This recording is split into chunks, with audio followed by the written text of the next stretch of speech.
How are you? I'm good. How you doing? I'm doing good. I'm excited to be talking. Oh, Well, let's just get into it. How has the pandemic been treating you? you know, it's actually been treating me very kindly. I've been, of course, sequestered in my home for now over a year. And I've been treating it like a vacation I've never had. I really have. I'm on the road 99% of my life. And it's a joy to sleep in my own bed for a change and walk up into my kitchen and make my own food the way I want to eat it, not the way it's served to me. It's really been it's been delightful. I got to know my house again, which is wonderful. So seldom I'm here, and I must say though I'm anxious to get back to doing what I do. I do miss it terribly. I miss looking into faces of my peoples, watching them smile and put their arms around each other and enjoy. And so I'm really looking forward to doing that very, very soon. You've had a quite the amazing career, and you've worked with some legendary artists who, aside from you yourself, but were there anyone growing up that you was a fan of that you got to meet or work with that you were just like, oh my God, this is happening? I think everybody I've worked with, I am a major fan of all the people I've had the pleasure of either recording with or interfacing with, just sitting and talking to. Um, I I've truly been a blessed young lady. I really have. A lot of the dreams that I've had have come to fruition. Speaking of some of those people, what was it like to sing backup for Sam Cooke and Ray Um, Charles? totally awesome. And at such a young age too, to meet both of these two icons or to be in the same room with them.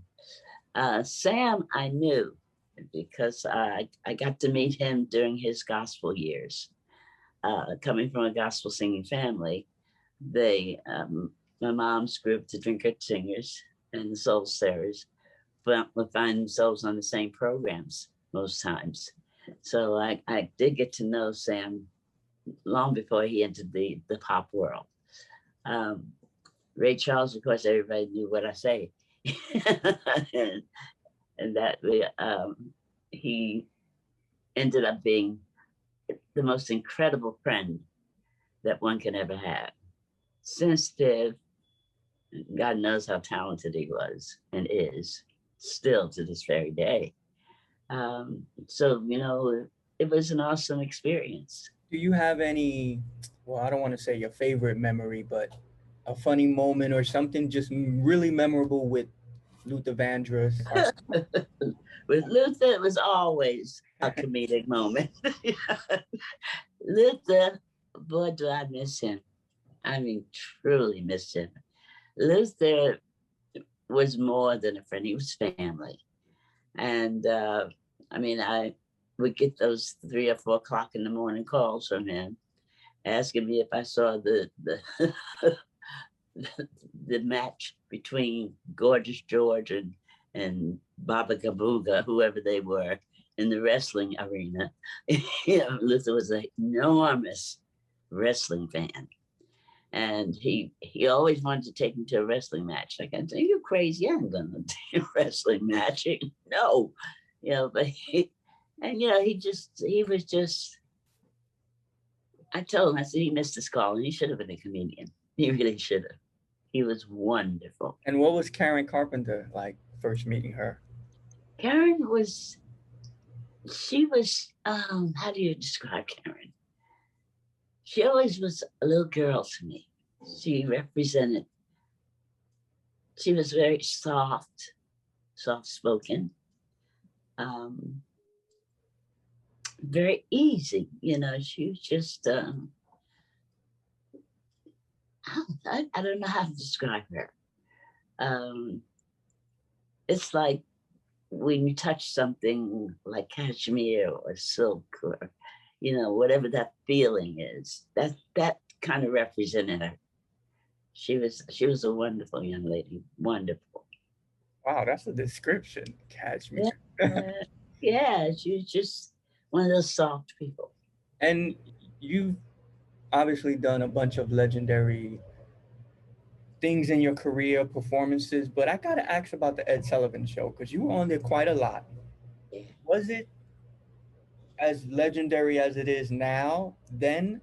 Like, did you know what you were on and what was that like? no doubt. That Sullivan Show every Sunday night. I mean, that was a ritual.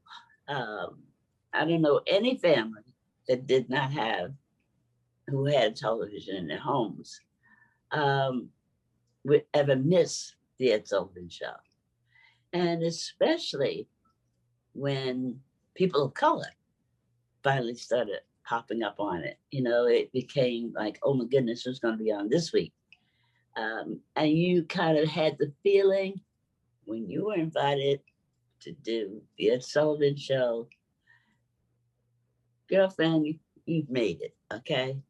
That was the epitome of TV. Do you have any fond memories, favorite performance from that show? Yeah, I've got several. I think the one that jumps out at me immediately is when he finally pronounced my name right. Yeah, he had a fetish about names. And, it got to the point I kept saying, when's this man going to call me Dionne? And finally, Bob Frecht, his son-in-law, who was the producer of the show, he said, Dionne, he's going to say it right tonight. He really is. And what they did, they wrote it phonetically on a cue card. And he finally said, Dionne Warwick. I said, yeah, I made it. Is it true you lived in Brazil at a time? Absolutely. I lived there for almost 30 years. Wow. Yeah. How did that come about and what was that experience like? That became, and still is, my second home. I started touring Brazil in the early 60s, and I got to know the country and the people very well. And they gave me an enormous embrace. It was like they just decided I was their own, which I'm thrilled about because that's the way I feel about them to this very day. I finished the tour and I was to leave the following day. I woke up and sun came up over Copacabana and the ocean. It was like, wow, where am I going? I think I belong here. And I remember vividly Yvonne Lynn's saying to me, you're going to live here. I said, I could never. No, I can't live here. I can't speak the language. I love the country, of course, but I could never leave my country to live here. He said, yeah, you don't live here. And I found that afternoon, I called him. I said, Yvonne, I said, you got a real estate agent in here? And he laughed. I mean, he just guffawed. He said, I told you. I said, I would love to have a place here because I know I'm going to come back. And I love the place so very much.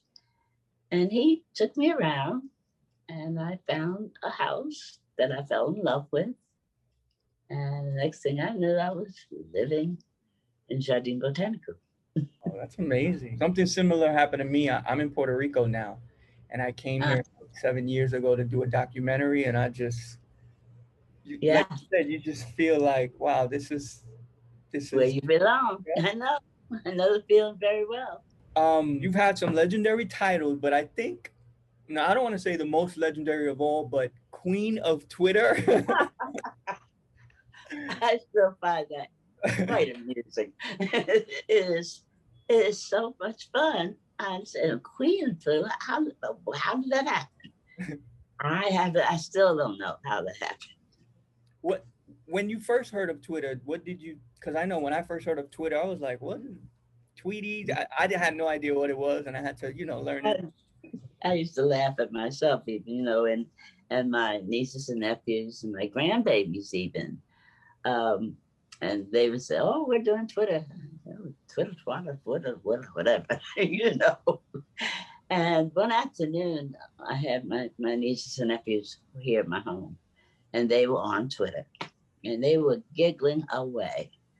And I kept saying, "Oh, what's so funny?" And Brittany, my niece, said to me, "Oh, we're on Twitter." I said, "What is Twitter?" She said, "Oh, yeah, let me show you." And I looked at what it was. And some of the stuff I wasn't too pleased with what they were looking at. And I said, "Well, what do you get?" He said, "Oh, some of these people say some of the funniest things." And we answer them and that. I said, "Oh, really?" I said, "Well, show me how to do it. I want to laugh too." And she said, "You really want to do this, Sarah Dionne?" I said, "Yeah, I want to laugh." So she did. And I got on Twitter, and I'm having a wonderful time. I really, really am. It is a lot of giggles going on. I feel, I felt, well, I think they need a grown up presence on Twitter at this time because I'm not thrilled with some of the stuff these children are passing through each other. Let me see if I can get them to start thinking in another vernacular here and put a smile on their faces and put a smile on the people they're interfacing with. And I think they enjoy the fact that a grown up has made a presence and has kind of turned things around a bit. And I think if you follow Twitter, you'll see that it's not as ugly as it was at one time. That everybody's now being a little kinder and laughing a little more. And they think I'm a comedian anyway, which I love, because like I said, I love to laugh. And all those that I have been able to interface with and get responses from, um, they're finding that they they can ask me questions too. Like I've been kind of asking them questions, and I'm not doing it in a derogative manner, which I think that's why they're reacting the way they're reacting to me. That I have at the end of every question that I have put to them, there's a smile, and that gives them the impetus to say, "Oh, okay, I'll answer her question for her," and I want them to know, and I think they do know because I've said it. They may be learning from me, but I'm also learning from them, and that makes a wonderful way of conversing with each other. Speaking of learning, have you? I know there's some new lingo in the new generation. Is there anything that sticks out to you that you found funny? I saw an interview the other day, and you was mentioning "in my bag." In my bag, yeah, well, that's not a new saying.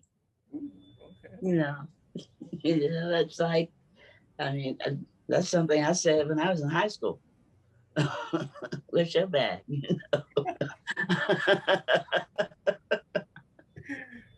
So everything they think is new has been done and or said before.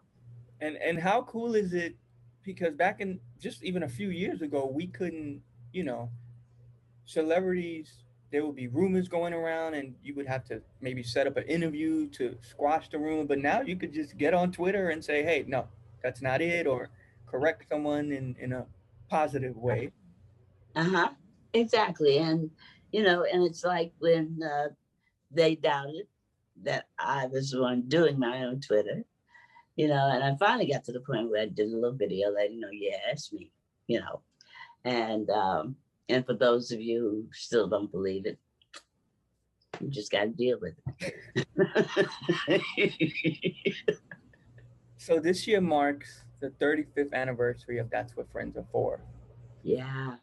That is in Maybe. my top five favorite songs of all time. I learned Oh, because I had to sing it in my graduation. Did you have any idea what that song would become when you recorded it? No, well, yes and no. Um, I I literally discovered the song watching TV. I was watching the film Night Shift, and at the end of the film is when the song came up, and Rod Stewart was singing it.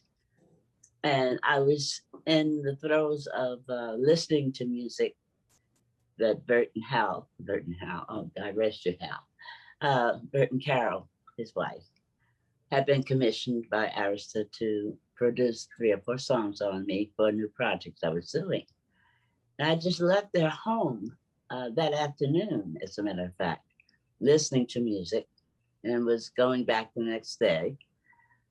And this song came up, and friendships to me are very vital. And I felt the urgency of that song. It just hit me in the right place. The lyrics were, yeah, okay, you're saying exactly what I want to hear. And when I went back to listen to more songs from them the next day, I brought that song up. And Carol, she's such a hoot. She says, "Oh, now 4 people know that song." I said, "What do you mean 4 people?" She said, "Yeah, Rod Stewart, Bert, me, and now you." I said, "Well, maybe it's time for a lot of other people to hear that song. So I'd love to record it." And he said, "Well, sure, no problem." And as a result of it being what it means to me, I wanted to invite friends and asked if it would be permissible to them, being the songwriters. And they loved the idea. And fortunately, the 3 people that I invited to be a part of that song were available. And it's a masterful song. It really is. It just, as you just said, you sang it at your graduation. And although it was designated by the 4 of us that we give it to Amfar as the driving force to contribute towards the AIDS issue at the time, it just all of a sudden took on another connotation for all those who just did not want to know about AIDS. I don't want to be involved with it. You know, all of a sudden it became a song for graduation, a song for friendships, a song. My baby was born, we sang it then. At my wedding, we sang it. You know, my girlfriend's going away to college, we sang it then. You know, those kinds of things. And that also pleased me to know them, because then everybody got the gist of what friendships really are and the meaning of friendship. So it doesn't surprise me that this song's going to be around forever. Have you ever thought of maybe doing an updated version with some younger? Yes, I have, and I haven't figured out who yet. You know, I know that'll come to me in a dream. You know, it'll manifest, and once it does, that's when I make my calls. Y'all gonna sing this song with me?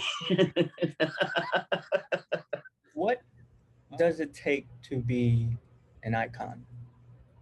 Like, if there was a recipe. Ooh, I don't, I don't know. I don't know. I just know when that status is reached, who they are. That's for sure. But what it takes, I don't know. I wish I had the answer. I Okay, know it takes more than a hit record. I know that. Because there are many who have never had a hit record that we know are icons.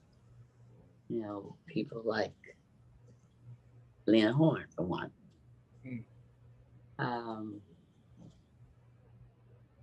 then those who were fortunate enough to have made it in the industry of music. You know, Sarah Vaughan, uh, Ella Fitzgerald. I mean, all you have to do is say their name, and then look at how old or how young you are. You know who they are. You know, they've made an indelible mark, and it will be for the rest of everybody's lives. Those people will always be recognized as the whatever name comes after it. Amen. I want to say a few names, artists from the 90s. Can you tell me what you think about them and if you feel they are on their way to icon status? Iconic status, yeah. So we'll start with Brandy. Brandy. Brandy um, has a potential, yes. She is. She's a. She's a double threat. You know, she's an actress as well, a very fine actress, as a matter of fact, as well as one who has a most incredible instrument here, those vocal cords. Yeah, she has the possibility, you know. And I love Brandy. She's a sweetheart. I met Brandy when she was actually just getting started. I think Brandy was 11 or 12 years old when I first met her. Adorable kid, you know, and she is quite a talent. It's more than the craft, I think. It's the presentation and you know, how people look at you. Yeah, it's a lot to it. Mariah Carey. Um, I don't know because I don't know her that well. I love her music. She writes incredibly well. Um, you know, Hero happens to be one of my favorite songs that she wrote. Um, I have to give that one thought. Mary J. Blige. Her growth has astonished me. It really has. I met her when she was still in combat boots. I did.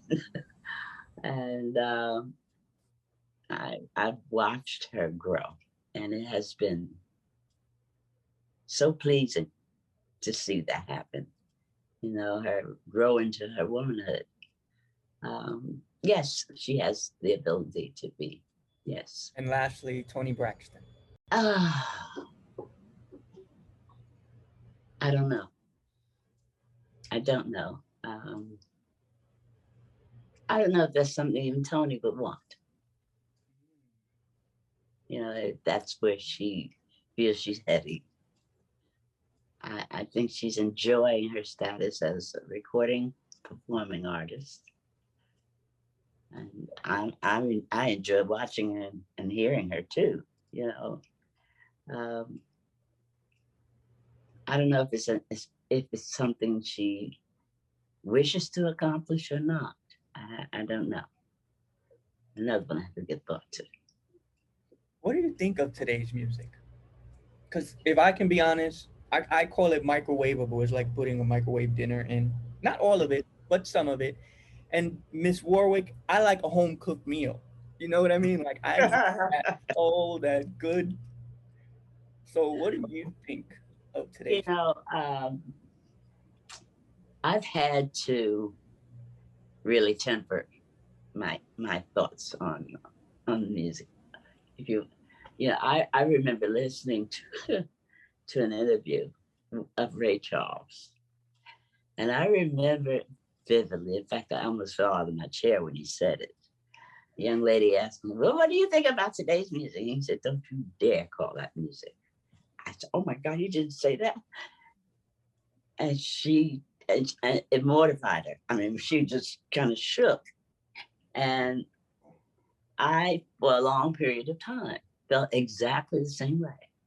You know, it was not necessarily about the music portions of it.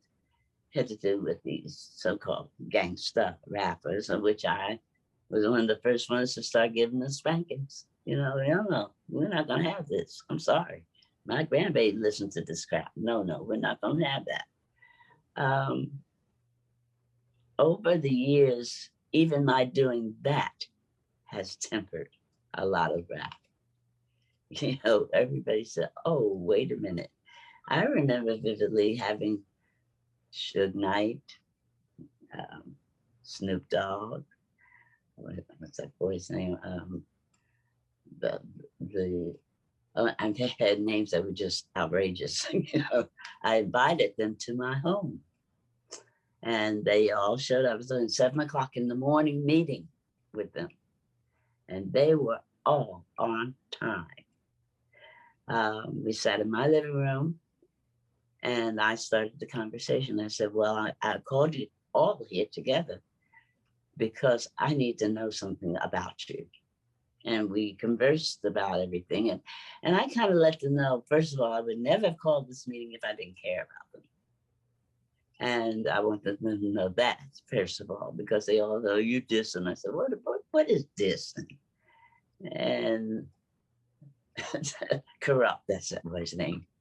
He said, well, dissing means disrespect. I said, well, then say that. Dissing means nothing to me. Disrespect means something. And they all got the gist that, okay, and yeah, I'm really talking now. When she giving us a little spanking here. And I know, I said, all of your ears and all of you will be growing up very soon. And you're going to find someone you're going to meet, fall in love with, marry, and you're going to start having children. And you're going to have daughters. And eventually those little girls are going to grow up. And one of them is going to say to you, Daddy, did you really say that? And how are you going to answer that? Just giving them food for thought. That's all. That's all I want to do. And it worked. It absolutely worked. So, I had to start understanding what these children were doing and why. And tell me, talk to me. And they decided, okay, I will. I'll talk to you. That's what you want me to do. I said, yeah, that's what I want you to do because I want to talk to you. And over the years, these youngsters have grown up. They have children. And one of the daughters did say, Daddy, is that you? And I said, what did you say? She said, yeah, the younger year. So, so all of our conversations and my thought processes seem to work for me. I think that the music has tempered, where you're not hearing as many curse words, you're not hearing as many derogatory thoughts about women, the misogynistic approaches to music any longer. And that's, it makes me feel good because I know it's a part of that movement. How has recording evolved over the years? Because I know some upcoming artists and they take months to do maybe one song, and it's like, what are you doing? That first or second take was so soulful. And I know. That started with when the babies, I call them the babies, uh, started blocking out studios and taking them over for a year. You couldn't even get a studio to go into. And they would show up maybe during the course of a day or a week and put one note on and then leave, and just none of that made sense to me, especially coming from an era where we went in, we did 3 to 4 songs within a 3.5 hour period of time. And if we went overtime, it was for an hour overtime. But we accomplished 3 to 4 songs during that period. And so, that's called preparation and professionalism. That's all that is. you just had a concert, a live stream concert. And you have another one coming up on Mother's Day, May 9th, for those watching. How was that compared to, I mean, obviously there's a difference, but how was it to perform again for people watching, even though it was virtually? I have to say, I had a wonderful time. It gave me selfishly an opportunity to get these things back in order. Vocal cords are a muscle. They have to be exercised, and I don't vocalize or anything of that nature. So it was almost like, oh God, am I going to have something come out of his mouth that makes sense to these people? But it was a way of saying to everybody, I miss you. I certainly hope you've missed me. And this is the best way that I can let you know that I am anxious to do what I do and anxious for you to hear what I do. Uh, my son, Damon, who kind of put me in that position, Mommy, you have to do this. And I said, okay. Well, he sent me some of the comments that were being made during the course of it. And it was, wow, they did miss me. And how pleased they were that I chose this time to do something like that, to bring a little joy into their lives, because everybody else has been sequestered as I have and not able to touch anyone or be around anyone and smile again. You know, this COVID has gotten everybody just crazy. And so they were truly appreciative. They enjoyed it. And that was the most important part of it. They absolutely enjoyed. And I did too.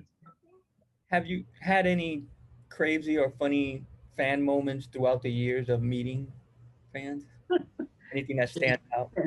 Too many to mention. You know, I think the one thing that has always amused me more than anything else, and I'll meet someone and they say, "You're my biggest fan." I said, "I am."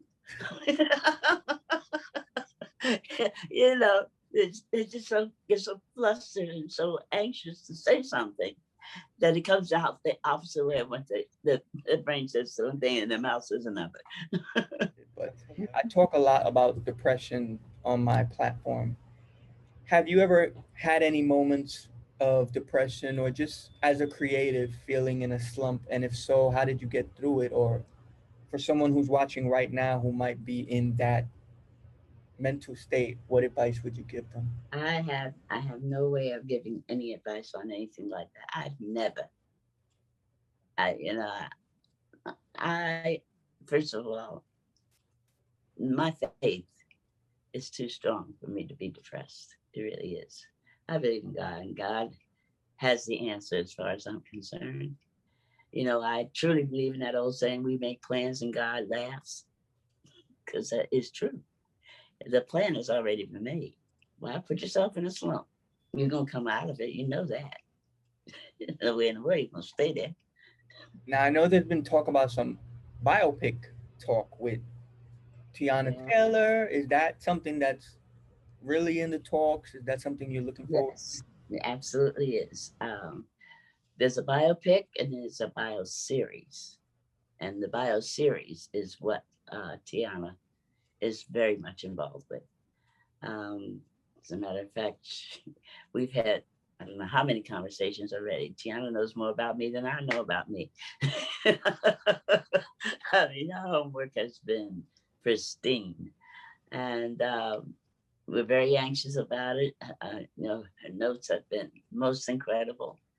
Our conversations have been a lot of laughs. The girl is crazy, okay? I love her. Her persona is just, it does remind me of me. And so we have wonderful conversations. We're looking for a home for that. That will be a bio series. My biopic will take you from the younger years through. And Latoya Luckett will be portraying me in that. So, yeah, yeah, those are two very, very real scenarios. to? Is there a date for that, the Latoya Luckett one, or is it just No, that's still in the process of being honed with changing a few things here and there in script wise, so that people will get the true gist of Dionne Warwick during that period of time. that's going to be exciting? Yeah, I think so too. We're going to play a quick my first, and then we'll wrap it up. My first Mhm. time performing to a group of people.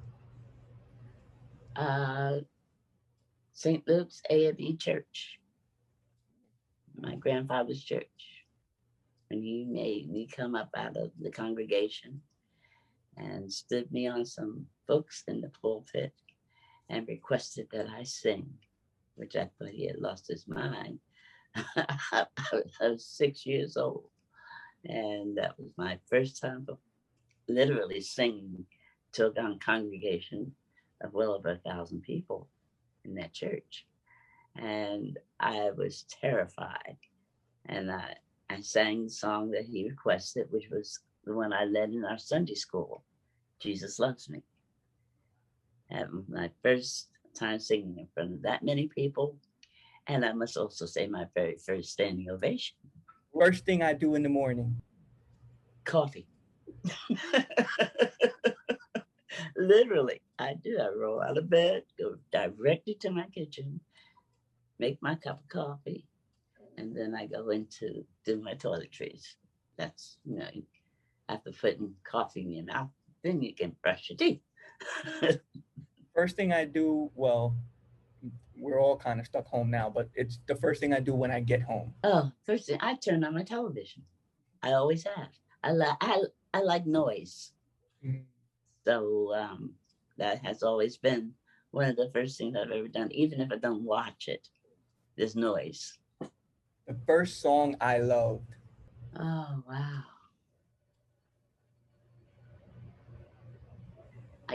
It's okay. That Sunday, that summer, sung by Nat King Cole. Ooh, the first album I purchased. Oh, Frankie Lyman and the Teenagers. The first concert I went to. Well, I don't know if it's considered a concert, but it was my 16th birthday. My dad took me to see Lena Horne. My first time falling in love. Every day. I mean, I fell in love when I was 9 years old, when I was 13 years old, when I was 17 years old, when I was 22 years old. I mean, come on. I think we all fall in love every day. My first time getting heartbroken. Oh, I guess the first breakup with my first boyfriend. It wasn't a nice feeling. And lastly, my first celebrity crush. Oh, my first celebrity crush would have to be Sidney Poitier. I stalked him. I did. He teases me to this day about that. I come from a recording session, doing a background session, and in New York, coming out for a studio, which was on 43rd and Broadway, and walking down Broadway, he was walking down Broadway, and I recognized him, and I followed that man. I think it had to be about 5 or 6 blocks. And a red light stopped him at a corner. And I didn't know where to go because there was nowhere to hide. And he turned around and looked at me and says, "Little girl, what do you want?" I said, I got so tongue-tied, I could not speak. And he took my hand and crossed the street with me. And finally he says, "Now, can you tell me what it is you want?" I said, "Can I have your autograph?" He has never let me forget that. Every time I see Sidney, he says, "Do you want my autograph?" Well, at least you didn't say, "You're my biggest fan." Exactly. Oh, I could have, right? I like to wrap up interviews with, I'm big on speaking things into existence.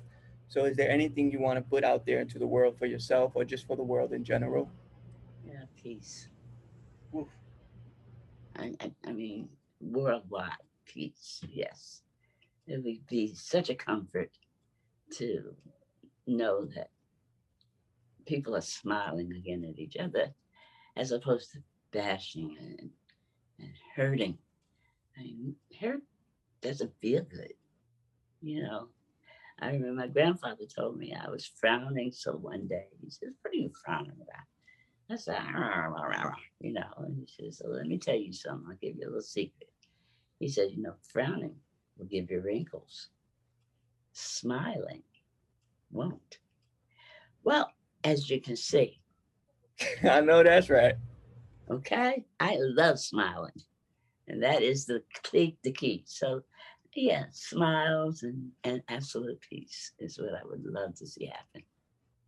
Do you ever sit back, or have you had moments where you just sit back and just marvel at what you've been able to accomplish? Just because, in general, people following their dreams sometimes might not happen, but you accomplished so much. I know everything.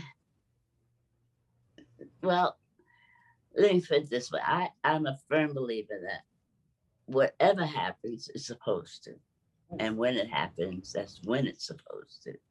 I, I, and I've not had time to sit back and think about the laurels, okay? and it people remind me of it. Girl, blah, blah, blah, blah, blah. Oh, really? I didn't even know I was being nominated for the Rock and Roll Hall of Fame until one of my girlfriends called me and said, "Did you? I am so proud." I said, what did I do now? So, I just, no, I don't have time to, I don't allow my time to, my time is so busy, I guess, thinking about other people and what can I help you with today? Because Can I I just help you, I'm helping me. can I just mention a few? Because you mentioned the Rock and Roll Hall of Fame nomination, New Jersey Hall of Fame honor, Global Women's Empowerment Network honor, Silver State Equality Award honor, the Lifetime Achievement Grammy Award you recently got. I mean, wow. Yeah. Yeah, it's been nice to be recognized by different entities, I think there's one that I really, really want. And I've never said that before, want. But I think I deserve, I should say that way. Hmm. And that's the Kennedy honor. Oh, come on. We got to get that together. Well, it's just, and I then in the same breath, I will say, when it's supposed to happen, it will.